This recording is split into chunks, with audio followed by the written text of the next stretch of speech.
Yeah. Tim. If I could just add one word to what you've just said, I think it makes good sense to say, look at the comparative advantage of marginal areas and put in place the most suitable whatever crop or grazing system or wind energy systems.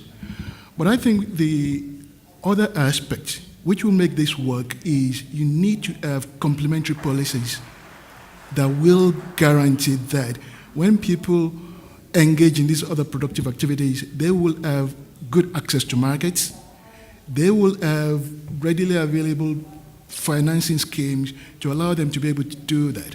And I think that is the flip side of the coin. You can actually look at the productive use of the land, but if you don't have the necessary policies and the institutions to allow you to be able to do that, farmers won't adopt it. Any other questions from the audience or comments? Yes, we have one here. I really like this idea, and I try to bring that to the life. I have been working on lentil biofortification program at the North Dakota State University, and I work with the IFPRI to enrich lentils with all these minerals, selenium, iron, zinc, and different things, carbohydrates and things like that we're looking at. I agree with you to bring back these wild types, but the problem when we do that for our lentils, they don't produce any seeds. So the yield is a problem. So we thought of having these lines in Bangladesh, and which actually originate from Syria, and they grow in a very desert area with low water and no minerals, nothing. But they produce less amount of seeds. And then we were so interested on genetics, and what we did was we looked at the genes and we actually crossed those with our regular lines that the growers are producing. And then we found actually increased the yield plus the nutrition quality. So my take-home message, I think, this is what I teach to my students. I do the food system approach. So you have to have production, and you need to have access to food, and you need to have a capability of recycling them, and food policy, soil. It's like an integrated system. It worked in India and Bangladesh, even though their soil are really, really poor. What we did was we introduced lots of legumes and vegetables into their system, and it worked. So that's the comment. Good success story. Thank you. Dino. These days, it's politically incorrect to talk about disabled people, and you refer to them as differently abled. So I think it's time we changed our language in terms of marginal environments. Let's talk about specialized environments. That seems to be a much more reasonable thing to do. They're no way inferior, they're just different, and you have to treat them with more intelligence. Thank you very much. So we have a new definition. Fantastic. That's what we came away with. Yes. And this will probably be our last question for this evening, yeah? I was just in the areas, in those specialized areas, can no longer compete. And if you really develop a niche, maybe it's not even a food crop, but then you're all of a sudden adding a value that they can produce something, a value that a different region can't produce for the same equity that they did. Yeah. Good point. Okay, so I'm going to give the panel one last. Oh. No. Okay. Yeah. One last chance to have just one more minute to add in one more point. And basically it's the same question to all the panel members. Is there enough investment put towards water and food security in marginal lands, or specialized lands as we're now calling them? And if not, what would be the key priority? Since we can't do everything, what's the key priority that investment would be for our specialized land? And I'll start with John at the end. Thank you very much. The answer to that question is no, there isn't. Maybe it's the few days we've spent talking about resilience, but I happen to believe that that's the way to go now. because I believe the principle of maximum economy pervades all aspects of life. But that's true only if you're talking about one system or a closed system. The rapid, quick benefits were true before, but now it's time for mankind to realize we're talking about one ecosystem and to do what exactly our friend was telling us, to use nature's arrangements as to exploit those and use that as the basis of work. So if I was given a blank check, what would I spend it on?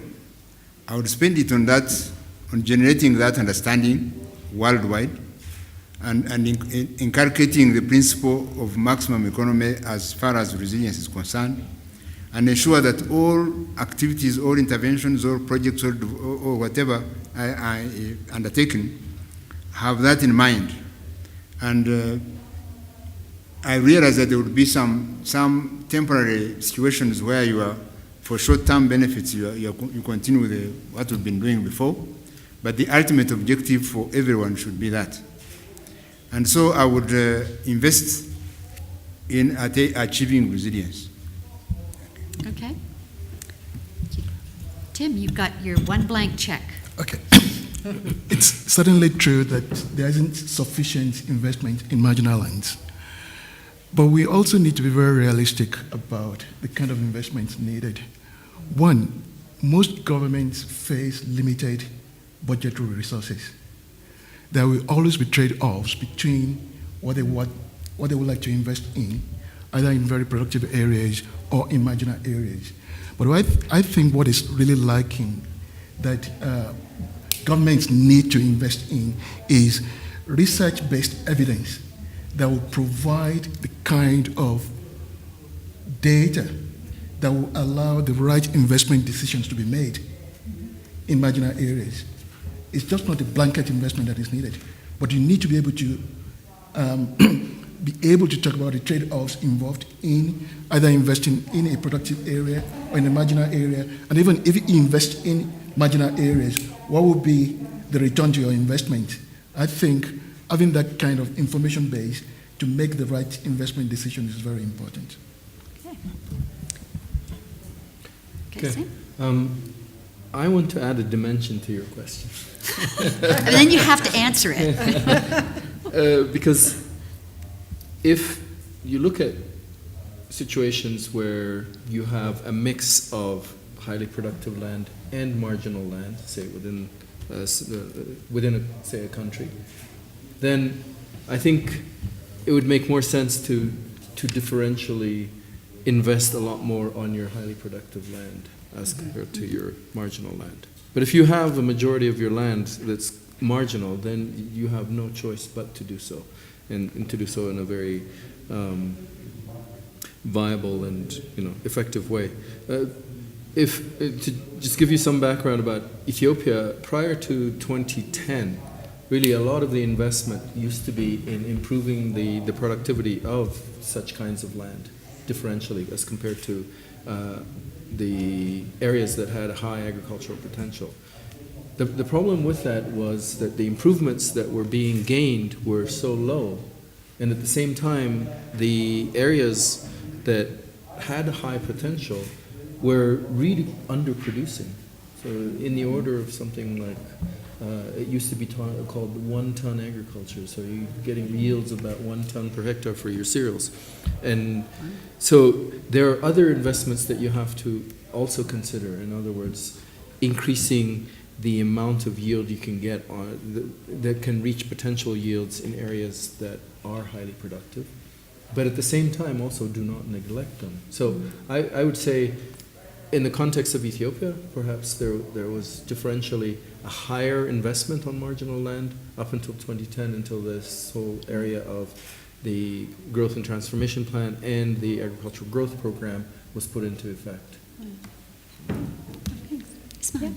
So I would say absolutely there isn't enough investment in marginal environments, because actually, unfortunately, Green Revolution was very much focused on arable land, on specific crops, and hence most of the investment went there, and most of the improvement as well of productivity and of of return on investment went there. So I think it's about time really that we look to marginal environments. And in my mind, it's no choice. We have to do it because the arable land is very limited and we are already exhausted.